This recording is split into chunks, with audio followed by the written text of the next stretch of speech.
Yo, what's going on guys? Welcome back to the channel. So today we're going to actually showcase off a new build of Exodia in 2020 that actually works. So if you're excited or you're a fan of Exodia, drop a like on this video because you're about to see a really cool instant way to instantly summon all 5 pieces of Exodia.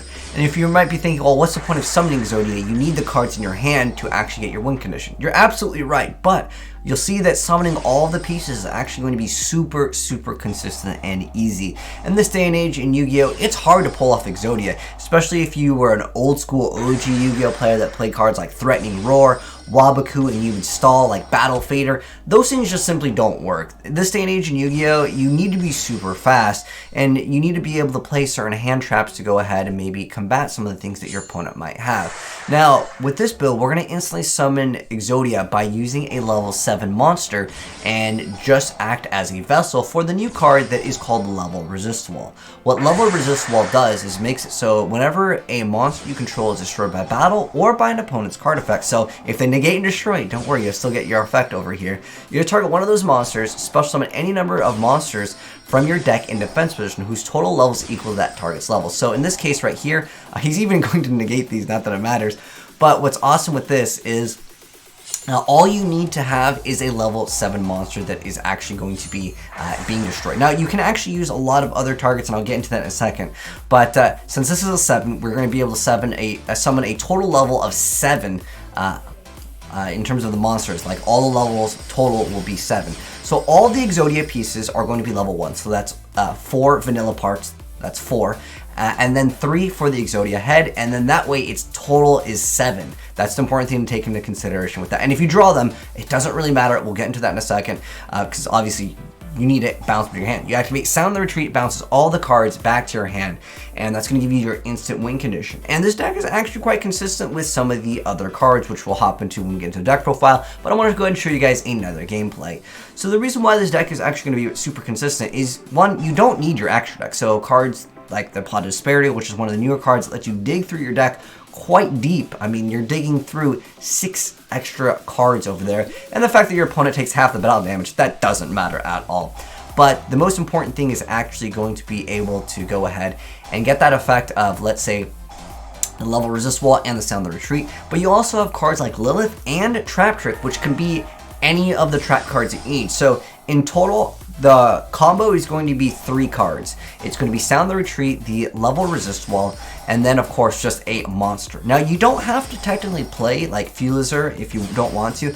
There are lots of floater cards that can actually go into level 7 monsters, or you can make it a level 5 build. There's a lot of actual crazy things that you can do. I'm just going to do one build in this video because I don't want to, because I have a really cool idea, and I actually already have gameplay footage of it. It's a headless Exodia build. Now, this is something important with ruling. You can still use Trap Trick and use that other card the same turn. Technically, with this card over here, it says that you can only activate 1 trap card for the rest of the turn after it resolves. So make sure you do this card, after everything, otherwise you might mess up your combo here. But again, the deck is actually going to be much more consistent, and that's why Exodia is going to be so much more powerful when the new Level Resist Wall comes out in 2021. I'm not sure when we're getting the TCG, but again, this is like future level Exodia over here, being able to bounce all the cards back to your hand. Now that you guys have seen it in gameplay, let's go ahead and hop right into the deck profile.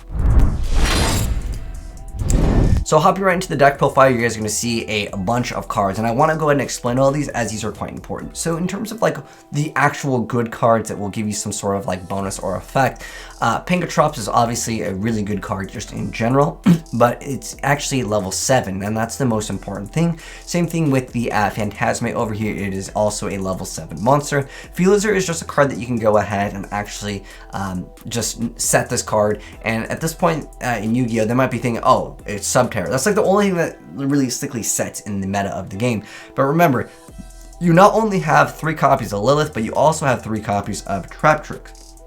And that's an additional 6 cards that can basically be Sound the Retreat or Level Resist Wall. So that's how the deck is going to have a lot more consistency. And again, the speed of this deck is literally like OTK turn 2, or well, technically it's like your opponent's first turn, like they attack into you and then they just get Exodia'd. And that's, I think, what really makes this deck really powerful, as again, realistically, Battle Fader and like Wobble, they're just too slow, right?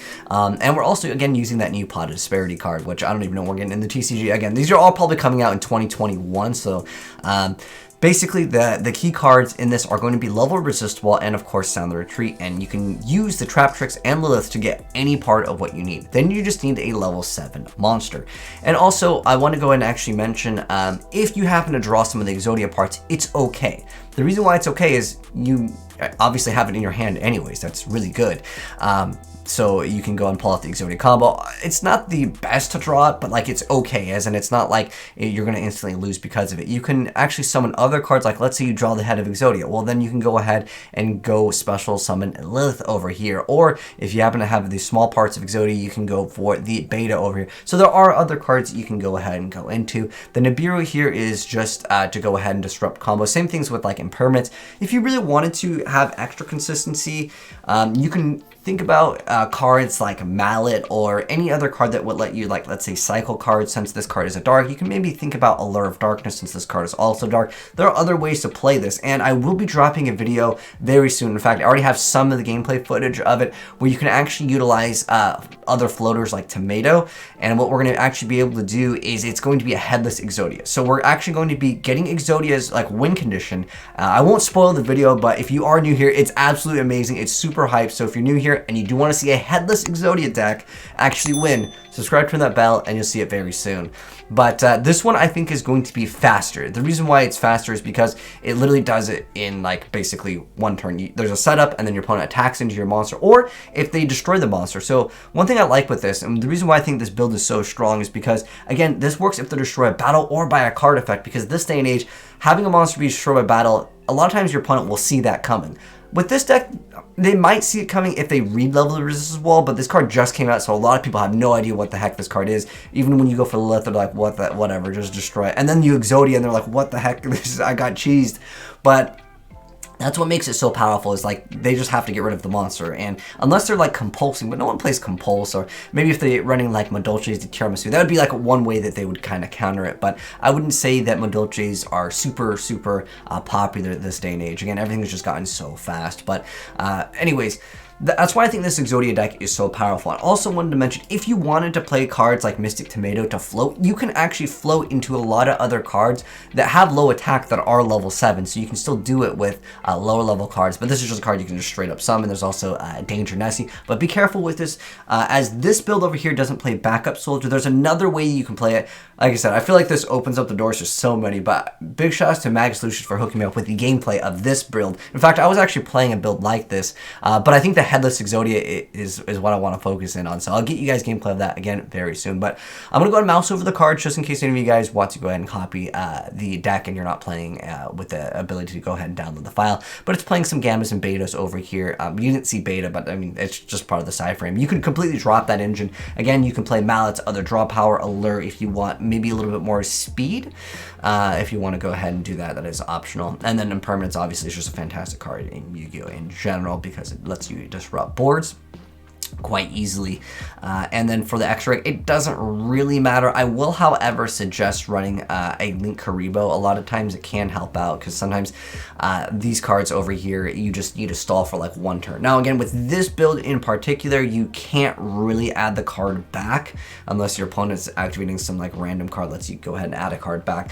But there are times where it does come up and it might be relevant, especially if you maybe like swap cards, which is for a completely different build of this deck. But anyways, if there's any other cool ideas that you guys have with Level Resist Wall and Exodia, definitely let me know in the comment section below, because I think, again, that this card has more utility than just Exodia. Obviously, Exodia's hype and is a really iconic Yu-Gi-Oh card, but it just doesn't see any play because it's simply too slow in 2020 and, of course, going into the future. But I think that this build will be pretty cool, and it's going to be interesting to see, like, you know, how this card goes, because legitimately, this is better than the anime version of the card, because the anime version of Resist Wall is actually summoning the cards from your hand. It's look at the artwork. It's literally like the same, which is awesome. I love it when they bring back these like anime cards, and they actually have like a better effect because Yu-Gi-Oh! The power creep is just insane. But anyways, that's gonna go ahead and wrap up the Exodia build where you get to instantly summon all of them. But let me know your thoughts on it down below. But thanks for tuning, guys. Hopefully you enjoyed the video. If you did, drop a like on it. And if you are new here and want to see more Yu-Gi-Oh content, again, subscribe, and you'll see the headless Exodia build that I'm working on very, very soon. But take care, guys, and I'll catch you on the next video. And once again, thank you, Magus, for the gameplay. But I'll catch you guys in the next one, and I'm signing out. Peace.